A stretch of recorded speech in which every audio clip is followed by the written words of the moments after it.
हे बघा इथे छान असं आपलं कारलं तयार झालेलं आहे। आता कारलं सगळ्यांनाच आवडत नाही, काही जणांना कडू लागतं, तर मग नक्की ही रेसिपी तुम्ही ट्राय करा। कारलं अजिबात कडू लागत नाही आहे। नमस्कार मंडळी, मी प्रमिला तेलंग, प्रमिलाज वर्ल्ड या माझ्या यूट्यूब चॅनलवर मी तुमच्या सर्वांचे खूप खूप मनापासून स्वागत करीत आहे।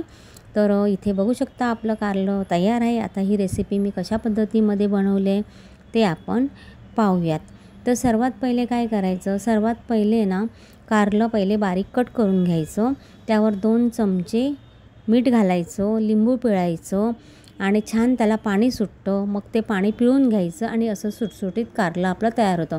त्यामुळे काय होतं, त्याचा कडवटपणा पूर्ण निघून जातो। आपल्याला गूळ साखर काही घालायची गरज लागत नाही आहे। तर इथे पाहू शकता, इथे छान असं मी इथे कारलं पिळून घेतलेलं आहे। मग व्हिडिओ मोठा होईल म्हणून मी तुम्हाला ते दाखवलेलं नाही आहे। आणि इथे बघा कढई घेतली आहे, कढई छान तापून द्यायची।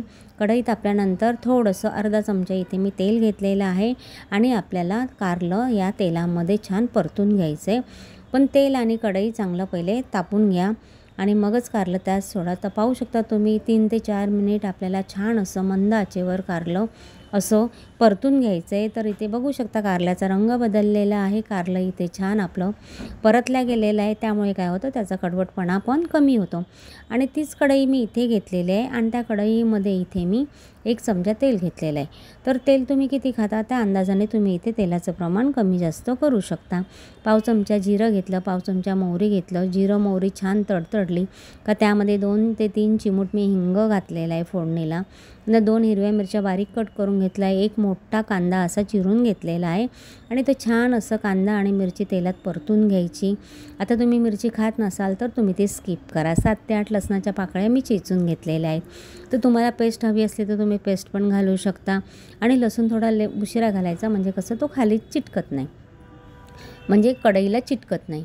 त्यानंतर बघा इथे मी ना टोमॅटो घेतलेला आहे मीडियम साईजचा, तो पण बारीक कट करून घेतला आहे आणि तो पण छान तेलात परतून घेतला आहे। त्यानंतर आपण इथे घरगुती आपले सुके मसाले, तर पाव चमचा मी इथे घेतलेला आहे लाल तिखट, पाव चमचा हळद, पाव चमचा धणे पावडर, पाव चमचा जिरे पावडर आणि पाव चमचा आपला गरम मसाला। तर तुम्ही मसाले किती खाता त्या अंदाजाने तुम्ही इथे मसाल्यांचं प्रमाण कमी जास्त करू शकता। मसाले छान असे तेलामध्ये परतून झाले की त्यामध्ये आपण परतून घेतलेलं कारलं घालायचं। कारलं छान मसाल्यांमध्ये परतून घ्यायचं।